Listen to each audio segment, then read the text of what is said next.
نحمدہ ونصلی علی رسولہ الکریم اما بعد فاعوذ باللہ من الشیطان الرجیم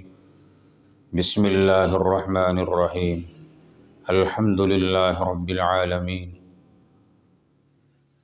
الرحمن الرحیم مالک یوم الدین ایاک نعبد و ایاک نستعین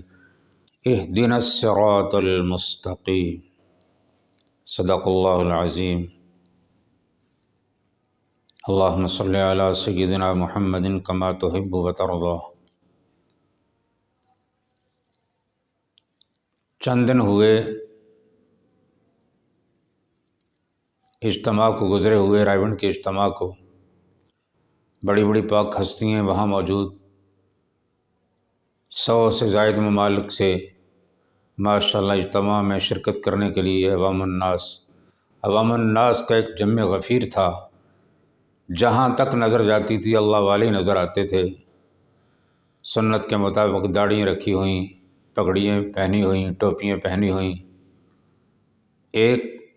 میری سوچ میں یہ آ رہی تھی کہ جنت کے اندر اللہ جل شانہ نے اپنی شان کے مطابق جو نعمتیں رکھی ہیں جنت کے اندر،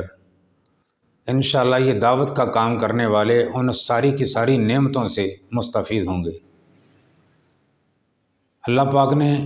ایمان والوں کے لیے جنت کو بنایا ہے، کسی کافر نے جنت میں جانا ہی نہیں، نہ کسی منافق نے جنت میں جانا ہے، نہ کسی مشرک نے جنت میں جانا ہے۔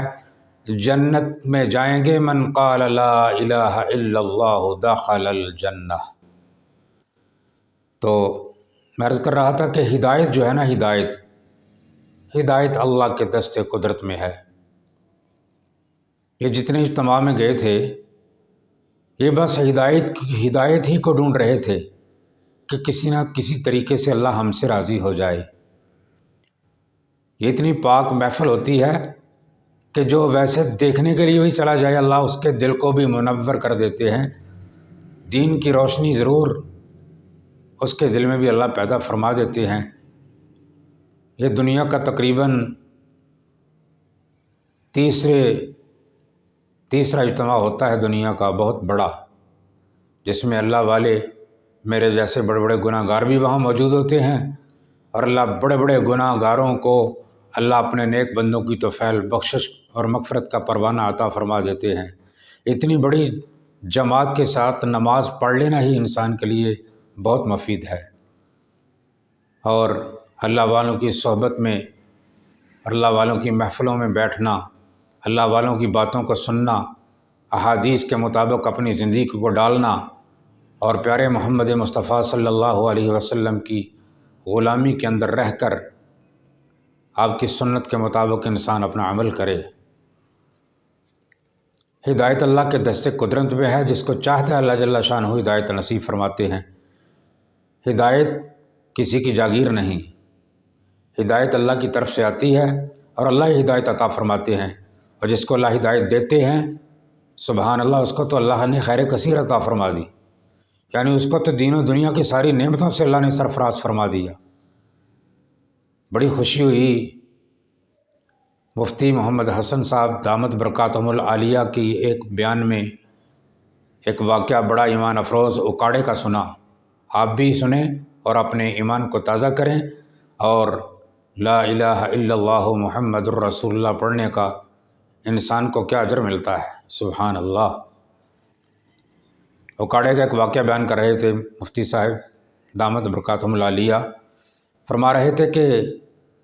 مجھے نا وہاں حدیث کا درس تھا اور مجھے وہاں بلایا گیا۔ کہہ رہے تھے کہ ہمارے دوست مولانا عبد الخالق صاحب وہاں ہوتے ہیں اکاڑے میں، تو وہ فرما رہے تھے کہ مجھے انہوں نے یہ واقعہ سنایا کہ چند دن پہلے یہاں مدرسے کے قریب ہی نا ایک بستی ہے، تو وہاں ایک عیسائی مسلمان ہوا، ایک عیسائی دائرہ اسلام میں آ گیا، اس نے لا الہ الا اللہ پڑھا اور مسلمان ہو گیا۔ اور جو مسلمان ہوتے ہیں نا وہ پکے انشاءاللہ بڑے پکے مسلمان ہوتے ہیں۔ رائے گنج میں بھی جو آ کر مسلمان ہوتے ہیں باہر ممالک کے اندر، جب وہ اجتماع میں آتے ہیں تو ان کو دیکھا جاتا ہے کہ ان کا ایمان بڑا پختہ ہوتا ہے ماشاءاللہ۔ اللہ تبارک و تعالیٰ ایمان میں پختگی نصیب فرمائے، ایمان میں ثابت قدمی نصیب فرمائے ہر ایمان والے کو۔ تو مفتی صاحب نے کہا کہ میں مدرسے میں گیا، انہوں نے مجھے ایک واقعہ سنایا کہ یہاں ایک واقعہ رونما ہوا، ایک عیسائی نے کلمہ پڑھا، تو عیسائی نے وصیت کی کہ جب میں فوت ہو جاؤں مجھے مسلمانوں کے قبرستان میں دفن کرنا۔ تو حق بھی یہی تھا کہ مسلمانوں کے قبرستان میں انہیں دفن کیا جاتا، لیکن عیسائی جو ہے ضد پر آ گئے۔ چند دنوں کے بعد اس کی قدرتی وفات ہو گئی، وہ فوت ہو گیا۔ عیسائیوں نے اپنے طریقے کے مطابق اسے اپنے قبرستان میں دفن کیا۔ عیسائیوں کا قبرستان غرباً اور شرقاً ہوتا ہے، اور ہمارا جو قبرستان ہوتا ہے جو ہم میت کو دفناتے ہیں وہ ہم دفناتے ہیں سنت کے مطابق۔ جس طرح انسان رات کو سوتا ہے یا دوپہر کو سوتا ہے، قیلولہ کرتا ہے،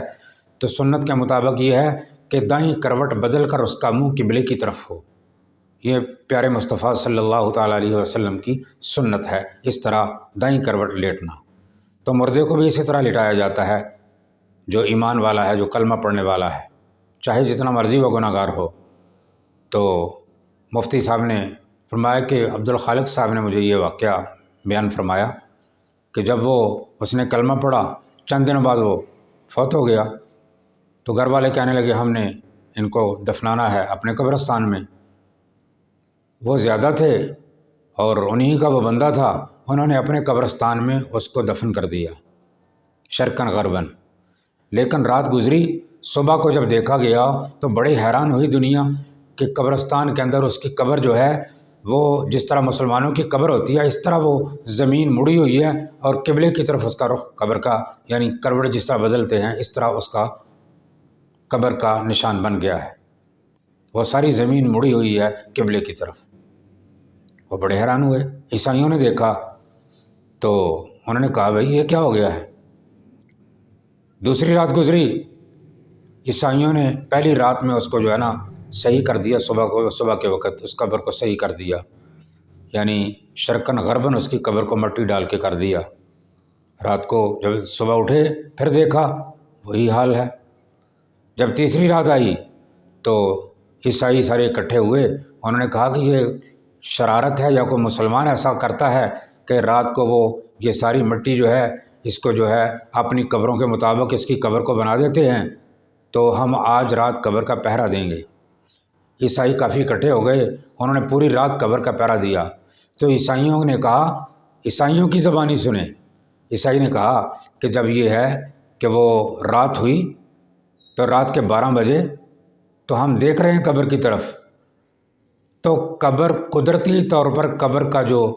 رخ تھا نا وہ اسی طرح ہو گیا جس طرح کہ مسلمانوں کی قبروں کا رخ ہوتا ہے۔ وہ بڑے حیران ہوئے، زمین مڑ گئی اللہ کے حکم سے۔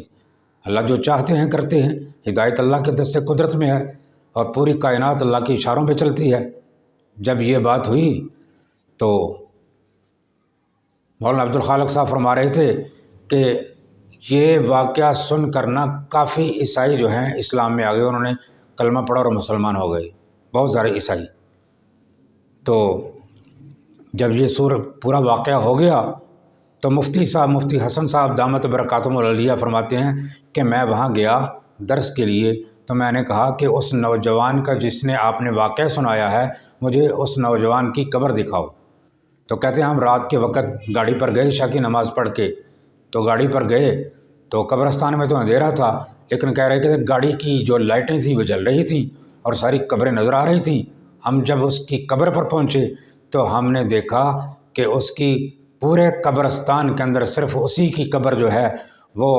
مسلمانوں کے قبرستان کی طرز پہ بنی ہوئی ہے، اسی طرح مڑی ہوئی ہے، باقی ساری عیسائیوں کی قبریں غرباً اور شرقاً جو ہیں وہ بنی ہوئی ہیں۔ سبحان اللہ، جس نے جو محمد مصطفیٰ کی غلامی کا پٹا اپنے گلے میں ڈال لیتا ہے، جو محمد مصطفیٰ کی غلامی میں آ جاتا ہے، جو کلمہ پڑھ لیتا ہے، اللہ تبارک و تعالیٰ اسے ایسا انعام بھی عطا فرما دیتے ہیں۔ یہ کبھی کبھی ایسا الگ کرواتے ہیں تاکہ اسلام کی حقانیت، اسلام کا سچا ہونے کی یہ دلیل ہے کہ پورے قبرستان کے عیسائی جتنے بھی وہاں دفن ہیں، ان کی قبریں بنی ہوئی ہیں، ان کے سارے کا رخ اسی طرح ہے جس طرح انہوں نے کیا تھا، لیکن لا الہ الا اللہ محمد الرسول اللہ پڑھنے والے کا رخ جو ہے اللہ پاک نے اس کی قبر کے رخ کو موڑ دیا اور قبلے کی طرف کے اس کے منہ کو کر دیا، اور جس طرح مسلمانوں کی قبروں کا رخ ہوتا ہے۔ میرے دوستو، کلمہ جو ہے جس کے سینے میں آ جائے، یہ کلمہ جس کو اللہ عطا فرما دے وہ بڑا خوش نصیب ہے۔ نبی کریم صلی اللہ تعالیٰ علیہ وسلم نے فرمایا، جس کا اول کلمہ لا الہ الا اللہ ہو گیا، یعنی بچہ جب پیدا ہوتا ہے اسے لا الہ الا اللہ سکھاؤ، فرمایا جس کا اول کلمہ لا الہ الا اللہ ہو گیا اور جس کا آخری وقت میں بھی کلمہ لا الہ الا اللہ ہو گیا، میرے پیارے مصطفیٰ حضرت محمد مصطفیٰ صلی اللہ تعالیٰ علیہ وسلم فرماتے ہیں، اگر وہ 1000 سال بھی زندہ رہے تو کسی چیز کا مطالبہ نہیں، وہ سیدھا جنت میں جائے گا۔ اللہ تبارک و تعالیٰ سے دعا ہے اللہ اس کلمے والی محنت کو ہمیں پوری کائنات پر عام کرنے کی توفیق نصیب فرمائے، اور اسی کلمے کے ساتھ اللہ نے بھیجا ہے سارے نبیوں کو، اور ہمارے پیارے نبی حضرت محمد مصطفیٰ صلی اللہ علیہ وسلم کو، اللہ سارے ایمان والوں کو، اللہ سارے مسلمانوں کو اللہ پاک کلموں کی موت نصیب فرمائے۔ وآخر دعوانا ان الحمد للہ رب العالمین۔